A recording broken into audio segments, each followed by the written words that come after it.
معزز سامعین کرام، آپ سن رہے ہیں دیار اردو چینل پر پروفیسر ڈاکٹر اشتیاق احمد کی کتاب پنجاب کا بٹوارہ 1947، ایک المیہ ہزار داستانیں، باب نمبر 20، مشرقی پنجاب کی خود مختار ریاستیں۔ سب ہیڈنگ، کاکڑا کا دورہ۔ ملیر کوٹلہ کے بعد ہماری اگلی منزل گاؤں کاکڑا تھا۔ آدم پور ماٹھی اور بوران میں انٹرویو مکمل کرنے کے بعد اسی روز میں ہتیش گسین اور وریندر سنگھ کاکڑا پہنچے۔ تقسیم سے پہلے کے افراد کو ڈھونڈنا بہت مشکل تھا۔ ان میں سے بیشتر افراد پنجاب، بالخصوص گوجرانوالہ اور حافظ آباد کے راستے پر واقع دیہات سے یہاں آ کر آباد ہوئے تھے۔ یوڈووالا سکھوں سے تعلق رکھنے والے معمر سکھ کرنیل سنگھ نے ہمیں مشورہ دیا کہ ہم ہندو راج مستری دیس راج سے ملے جو اس گاؤں کا مقامی باشندہ تھا۔ سب ہیڈنگ، دیس راج۔ کاکڑا ایک بڑا گاؤں تھا جہاں مسلمانوں کے 900 جبکہ ہندوؤں کے 300 گھرانے آباد تھے۔ میں اور عبدالشکور بچپن میں اکٹھے کھیلتے تھے۔ یہ ایک خوش و خرم گاؤں تھا جہاں مختلف ذاتوں کے ہندو اور مسلمان پرامن طریقے سے رہتے تھے۔ اگرچہ کمبو برادری کی زیادہ تعداد تھی لیکن گاؤں کے چودھری رانگڑ راجپوت ہی تھے۔ روایت کے مطابق راجپوت خان صاحبان پٹیالہ فوج میں ملازمت کرتے تھے اور نہایت اثر و رسوخ کے حامل تھے۔ علاقے میں گڑبڑ اس وقت شروع ہوئی جب پاکستان مارز وجود میں آ گیا۔ ارد گرد کے دیہات میں مغربی پنجاب سے ہزاروں سکھ اور ہندو آ رہے تھے۔ بھادو کی 3 تاریخ کو مجھے یاد ہے کہ پچھلے پہر 4 بجے گھڑ سوار اور پیدل سکھ جتھے موگا اور ارد گرد کے دیہات سے یہاں آ دھمکے۔ ان میں سے بیشتر بدنام جرائم پیشہ لوگ تھے۔ کچھ عرصے سے کاکڑا میں قرب و جوار کے دیہات کے مسلمان جمع ہو رہے تھے۔ حملہ اچانک اور زوردار تھا لیکن کچھ مسلمانوں نے مزاحمت بھی کی۔ فریقین کا تناسب نہایت غیر متوازن تھا۔ پہلے حملے میں 11 حملہ آور اور 300 مسلمان مارے گئے۔ مرنے والوں میں بیشتر قریبی دیہات سے آنے والے مسلمان تھے جو کھیتوں میں ادھر ادھر گھوم رہے تھے۔ اگلے روز پولیس نے آ کر لاشوں کو دفن کیا۔ ہم نے عارضی طور پر کاکڑا گاؤں چھوڑ دیا کیونکہ مسلمان لمبردار نے ہمیں محتاط رہنے کی تنبیہ کی۔ اگرچہ گاؤں کے مسلمان ہمیں نقصان پہنچانے کا کوئی ارادہ نہیں رکھتے تھے لیکن لمبردار اور دیگر دیہات سے آنے والے مسلمانوں کے مثبت رویے کی ضمانت دینے کو تیار نہیں تھا۔ ہم گاؤں سے نکل کر تھوڑی دور مقیم رہے اور اگلے روز آ کر دیکھا تو کاکڑا شعلوں میں جل رہا تھا۔ پولیس آ چکی تھی اور بڑی تیزی سے اجتماعی قبر میں لاشیں دفنانے کی کوشش کر رہی تھی۔ خالی گھروں میں لوٹ مار کا سلسلہ اب بھی جاری تھا۔ پہلے ہی حملے میں عبدالشکور کے کئی رشتہ دار مارے گئے تھے۔ ہمیں بعد میں پتہ چلا کہ ہمارے گاؤں کے جو لوگ ملیر کوٹلہ کی طرف گئے وہ تو بچ گئے لیکن چہیتاں والی کو جانے والے افراد بڑی تعداد میں نہر پار مارے گئے۔ بابو خان اسماعیل کا بیٹا تھا۔ اس کے بیشتر رشتہ دار بھی جان سے گئے۔ یہ تمام واقعات ہمارے ارد گرد کے دیہات میں ہوئے تھے اس لیے ہمیں پتہ ہے کہ یہاں کیا ہوا۔ عبدالشکور نے 52 سال بعد گاؤں کا چکر لگایا۔ اس کے ساتھ ایک اور شخص رفیق بھی تھا۔ میں نے فوراً رفیق کو پہچان لیا جو میرا بچپن کا گہرا دوست تھا۔ میں نے شکور کی شکل بھی پہچان لی لیکن مجھے اس کا نام یاد نہیں تھا۔ بابو خان نے بھی کاکڑا کا چکر لگایا۔ اس کے ساتھ عبدالشکور بھی تھا۔ سب ہیڈنگ، میرے اپنے تاثرات۔ کاکڑا میں موجودگی کے دوران ہمیں بتایا گیا کہ اتر پردیش اور بہار سے آنے والے مسلمانوں نے گاؤں کی مسجد دوبارہ آباد کر دی ہے۔ ہم مسجد گئے تو ایک نوجوان قاری قرآن پاک کی تعلیم دے رہا تھا۔ میں یہ منظر دیکھ کر نہایت متاثر ہوا اور فیصلہ کیا کہ مسجد کو کچھ چندہ دوں۔ قاری صاحب نے یہ کہتے ہوئے ہچکچاہٹ کا اظہار کیا کہ وہ ایک سادہ سی زندگی گزارتے ہیں اور ان کی ضروریات بھی محدود ہیں، تاہم میرے اصرار پر انہوں نے چندہ قبول کر لیا۔ میں نے ہندو راج مستری دیس راج کو بھی چندے کی پیشکش کی، کیونکہ مجھے پتہ چلا کہ اس نے مذہبی رواداری کا مظاہرہ کرتے ہوئے مسجد کی تعمیر نو کے لیے کسی معاوضے کے بغیر کام کیا۔ وہ ایک غیرت مند پنجابی تھا جو کوئی امداد قبول نہیں کرتا، لیکن میں نے یہ کہا کہ یہ رقم تم آئندہ مسجد کی تزئین و آرائش کے لیے استعمال کر لینا۔ سکھوں کے بچے جمع ہو کر مجھے ملنے آئے اور خوشی کا اظہار کیا کہ پاکستان سے کوئی مسلمان انہیں ملنے آیا تھا۔ ہم گاؤں میں گھومنے گئے اور انہوں نے مجھے راجپوت مسلمانوں کی بنائی خستہ حال عمارتیں دکھائیں، جو آج بھی علاقے میں طاقتور اور اثر و رسوخ کی علامت سمجھے جاتے ہیں۔ شام کو ماحول اچانک اس وقت جذباتی ہو گیا جب یہ پتہ چلا کہ ہمیں دیس راج سے ملوانے والے سکھ کرنیل سنگھ کا آبائی شہر گوجرانوالا تھا۔ وہ میرے ساتھ پنجابی اسی لاہوری لہجے میں بول رہا تھا جو میں بولتا ہوں۔ جب وہ اور دیگر سکھ کاکڑا آئے تو یہاں تشدد کی علامات اب بھی دیکھی جا رہی تھیں۔ وہ میرے ساتھ مزید باتیں کرنے کا خواہاں تھا، کیونکہ بہرحال ہم دونوں پنجاب کے ایک ہی علاقے سے تعلق رکھتے ہیں۔ کیا میں نے اپنی ذات میں چھپے اسلامی جذبے سے متاثر ہو کر مسجد کو چندہ دیا، یا یہ تقسیم کے المناک واقعے پر افسوس کا نتیجہ تھا؟ میں ان مخصوص تاثرات کا تعین نہیں کر سکا۔ البتہ میں ہتیش گوسین، وریندر سنگھ، دیس راج، کرنیل سنگھ، مسلمان قاری صاحب اور طالب علم بچے سب کے سب جذباتی ضرور ہوئے، حتیٰ کہ چند افراد کی آنکھیں بھی بھر آئیں۔ Subheading: Jaspal Singh Tiwana. کئی برسوں سے میرے سکھوں کے ساتھ کافی زیادہ رابطے رہے۔ اس کی بڑی وجہ پنجاب کے لیے ہماری مشترکہ محبت تھی۔ ان میں سے کئی سکھوں کے تاثرات کتاب کے مختلف حصوں میں دیے گئے ہیں۔ یہاں میں جسپال سنگھ ٹوانا کی داستان رقم کر رہا ہوں۔ میرا گاؤں چناتھل کلاں پٹیالہ اور سرہند کے درمیان واقع تھا۔ 1947 میں پٹیالہ ریاست کے ضلع پٹیالہ کا حصہ تھا اور یہاں کی آبادی 1000 تھی۔ گاؤں میں سکھ جاٹوں کی ذیلی شاخ ٹوانا کی اکثریت تھی، لیکن 1/3 ٹوانا مسلمان بھی تھے۔ مغربی پنجاب کے ٹوانے خود کو راجپوت نسل قرار دیتے ہیں، لیکن مشرقی پنجاب میں ٹوانا برادری جاٹ کہلاتی ہے۔ گاؤں میں ایک مسجد بھی تھی اور گردوارہ بھی تھا۔ دونوں مذاہب کے درمیان مثالی دوستانہ مراسم تھے۔ مسلمان ٹوانے بنیادی طور پر سکھ تھے، لیکن بتایا گیا ہے کہ شہنشاہ اورنگزیب عالمگیر کے دور میں انہوں نے اسلام قبول کر لیا تھا۔ لیکن بتایا گیا ہے کہ شہنشاہ اورنگزیب عالمگیر کے دور میں انہوں نے اسلام قبول کر لیا تھا۔ 1947 میں میری عمر 12 سال تھی۔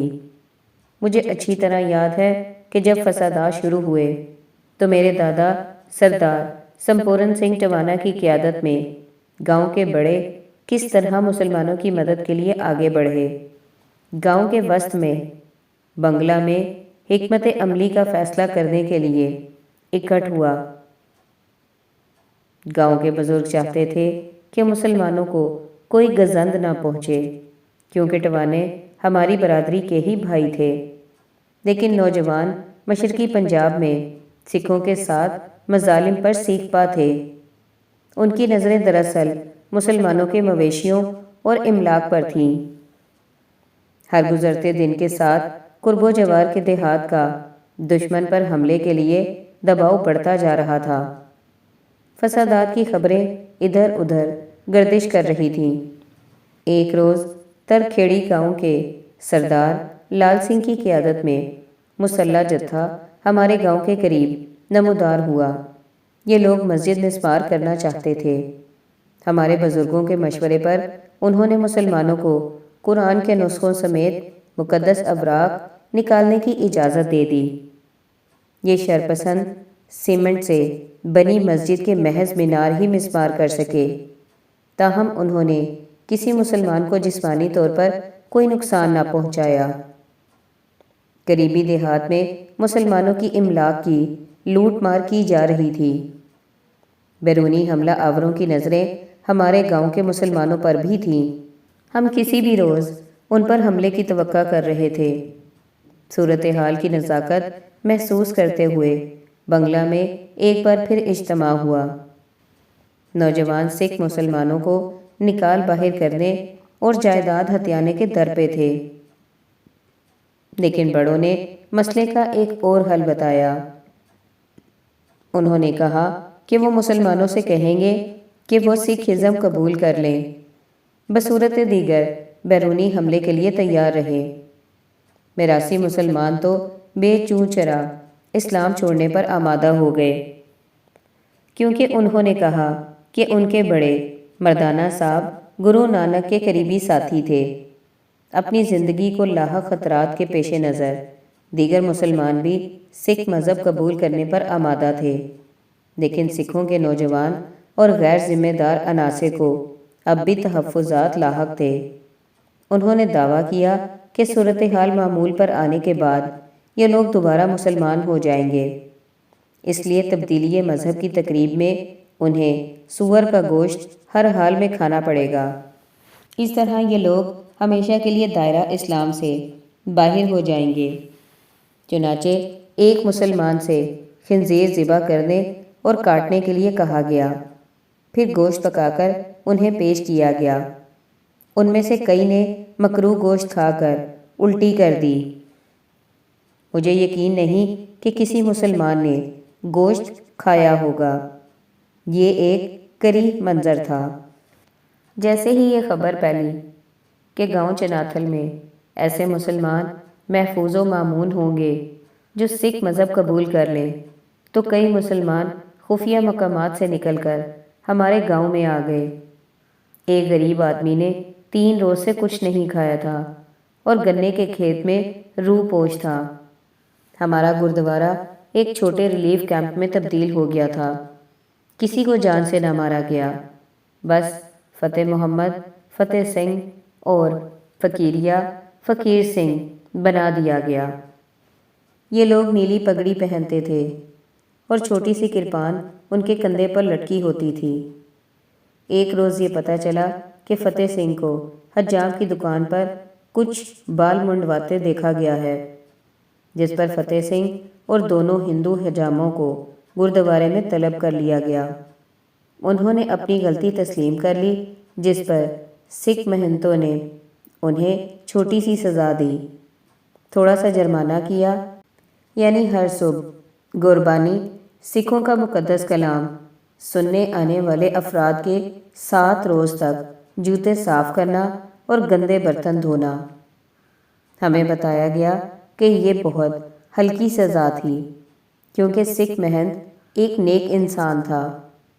ایک ہفتے بعد ہمیں معلوم ہوا کہ کچھ مسلمان اپنی قیمتی اشیاء سمیت رات گئے چپکے سے گاؤں سے کھسک کر سرہند دربار کے قریب روضہ شریف کیمپ میں منتقل ہو گئے تھے۔ یہ وہی کیمپ تھا جس میں چودھری روشن دین نے پناہ لی تھی۔ اس عمل سے نوجوان شرپسندوں کو بہانہ مل گیا۔ انہوں نے شور مچایا کہ کیا ہم نے تم لوگوں کو قبل از وقت متنبہ نہیں کر دیا تھا؟ چنانچہ انہوں نے مسلمانوں، دراصل نئے سکھوں کو سبق سکھانے کا ارادہ کیا۔ بڑے سکھوں نے مسلمانوں کو مشورہ دیا کہ وہ گاؤں سے چوری چھپے نہ نکلیں۔ اگر آپ لوگ سچے سکھ بن کر نہیں رہنا چاہتے تو ہم آپ کو کیمپ تک اپنی حفاظت میں پہنچا دیتے ہیں۔ چند مسلمان اس پیشکش کے جھانسے میں آ گئے۔ ایک رات یہ لوگ نوجوان سکھوں کی حفاظت میں روضہ شریف کیمپ جانے کے لیے نکلے۔ راستے میں پنڈرالی گاؤں کے قریب ایک گھنا جنگل تھا، جہاں بیل گاڑیاں روک کر مسلمانوں سے تمام زیورات اور نقدی چھین لی گئی اور پھر ان کی بہو بیٹیاں نیچے اتار کر بے رحمی کے ساتھ ان کی آبرو ریزی کی گئی۔ یہ شرمناک خبر اگلی صبح گاؤں پہنچ گئی۔ معمر سکھوں کی ایک ٹولی میرے دادا کے پاس بیٹھی، یہ کہتی پائی گئی، سالیاں نے منہ کالا کر دیتا ہے، انہاں نوں کیمپ وچ ملن جوگا نہیں چڑھیا۔ میری دادی نے مسلم خاندان کو گھر پر پناہ دی۔ اس خاندان کے مردوں کو ہمارے دادا کے بھٹا خشت پر کام دیا گیا۔ ان کی 2 غیر شادی شدہ لڑکیاں بھی تھیں۔ ارد گرد کے نوجوان لڑکوں کی اب ان پر نظریں تھیں۔ اس سے پہلے کہ انہیں کوئی نقصان پہنچتا، ایک روز میرے دادا خاموشی سے انہیں روزہ کیمپ چھوڑ آئے۔ ہمارے گھر کے پاس چند غیر شادی شدہ مرد رہتے تھے۔ ان کی کوئی زمین نہیں تھی یا تھوڑی سی اراضی تھی اور وہ لفنگے مشہور تھے۔ انہوں نے کہیں سے مسلمان خواتین کو اغوا کر کے گھر میں رکھا ہوا تھا۔ بچن سنگھ، جو خونی بچنا کے نام سے بدنام تھا، نے کئی افراد کو قتل کر رکھا تھا۔ اس کے گھر میں 2 مغوی خواتین تھیں۔ البتہ یہ ہنی مون مختصر ثابت ہوا۔ جلد ہی پولیس نے تمام خواتین برآمد کر کے پاکستان بھجوا دیں۔ کبھی کبھار ہماری ٹوانا برادری کے مسلمان بھائی پاکستان سے ہمیں ملنے آتے۔ لاہور کے ایک نوجوان تنویر ٹوانا نے مجھے انٹرنیٹ پر تلاش کر لیا۔ اس کے دادا عبدالرشید ٹوانا اپنے خاندان سمیت 1947 سے قبل گاؤں میں رہتے تھے۔ وہ مجھے دادا جی کہتا ہے اور رابطے میں رہتا ہے۔ اس نے بتایا کہ اس کے خاندان کے سب لوگ محفوظ رہے۔ سکھ ہمسایوں کی مدد سے وہ بحفاظت ریلیف کیمپ پہنچنے میں کامیاب ہو گئے تھے۔ تنویر ٹوانا نے بتایا کہ ٹوانا برادری کے افراد ان دنوں شیخو پورہ، سرگودا، قصور اور لاہور میں آباد ہیں۔ سب ہیڈنگ: نابھا ریاست۔ نابھا ریاست کی کل آبادی 3,40,044 تھی۔ اس میں سے مسلمان 50,972 یعنی 15% تھے۔ Doctor Khushi Muhammad Khan Hamburg Institute of Development Economics سے 1991 میں ریٹائر ہوئے۔ وہ جون 2003 میں اسٹاک ہوم میں میرے مہمان تھے۔ انہوں نے یہ داستان مجھے سنائی۔ Sub heading: doctor Khushi Muhammad Khan. میں 12 اکتوبر 1930 کو نابھا ریاست کے ضلع املو میں پیدا ہوا تھا۔ مسلمان ریاستی آبادی کا 20% تھے۔ تمام مذاہب کے پیروکار پرامن انداز میں رہتے تھے۔ ماحول انتہائی بھائی چارے والا تھا۔ ہم ایک دوسرے کے گھر میں کھیل کود کر بڑے ہوئے۔ میں اپنے ایک براہمن دوست کے باورچی خانے میں جا کر کھانا کھایا کرتا تھا۔ اس کی والدہ میرے ساتھ اپنے بیٹے جیسا سلوک کرتی تھیں۔ البتہ وہ اس بات پر تشویش ضرور ظاہر کرتی تھیں کہ قدامت پسند ہندو ایک مسلمان بچے کو رسوئی میں داخل ہونے کی اجازت دینے پر ناراض ہو سکتے تھے۔ چونکہ علاقے میں کوئی اخبار شائع نہیں ہوتا تھا، اس لیے ہمیں کوئی اندازہ نہیں تھا کہ تقسیم پنجاب اور اس سے جڑے مسائل کی کیا صورتحال تھی۔ میرے والد صاحب وکیل تھے اور ہر قسم کے لوگ ان کی خدمات حاصل کرنے آیا کرتے تھے۔ زیادہ تر سکھ اور ہندو ہی انہیں وکیل کرتے تھے۔ املو میں مسلم لیگ یا کانگریس کی کوئی شاخ نہیں تھی۔ کچھ لوگ پاکستان بننے کی بات کرتے تھے، لیکن کسی کو یہ معلوم نہیں تھا کہ حقیقت میں کیا ہونے والا ہے۔ میرے والد سے مسلم لیگ کی مقامی شاخ کا صدر بننے کے لیے رابطہ کیا گیا، لیکن انہوں نے یہ کہتے ہوئے انکار کر دیا کہ میرے لیے بیوی بچوں کے معاملات زیادہ مقدم ہیں۔ مزید یہ کہ یہاں تمام عقائد کے پیروکار ہنسی خوشی رہ رہے ہیں، اس لیے ایسا کام کیوں کیا جائے جس سے ہم آہنگی کی فضا ختم ہو جائے۔ 1940 کے عشرے کے اوائل میں ہم نابھا ٹاؤن منتقل ہو گئے۔ اگست 1946 میں بنگال اور پھر بہار کے مسلمانوں کے قتل عام کی خبریں نابا پہنچنا شروع ہو گئی تھیں، لیکن اس وقت ہم نے یہ محسوس نہیں کیا تھا کہ اس سے پنجاب بھی متاثر ہو سکتا ہے۔ حقیقت یہ ہے کہ ہمیں نابا چھوڑنے کا احساس 14 اگست 1947 کے بعد ہوا، تاہم ہمارا انخلا نومبر 1947 سے پہلے نہ ہوا۔ نابا شہر میں پان والے کی دکان پر ایک ہی ریڈیو سیٹ ہوتا تھا۔ نابا ریاست چونکہ جی ٹی روڈ سے ہٹ کر تھی، اس لیے پہلے پہل بہت کم ہندو اور سکھ یہاں منتقل ہوئے تھے، لیکن اکتوبر اور نومبر میں یہ تعداد اچانک بڑھ گئی، یہاں تک کہ مسلمان اقلیت کو یہ خدشات لاحق ہونے لگے کہ ان پر حملوں کی منصوبہ بندی تیار ہو رہی تھی۔ ہماری گلی میں دیگر مذاہب کے افراد کے علاوہ ہمارے چند رشتہ دار بھی رہتے تھے۔ بہرحال نومبر میں مسلمانوں پر حملے شروع کر دیے گئے۔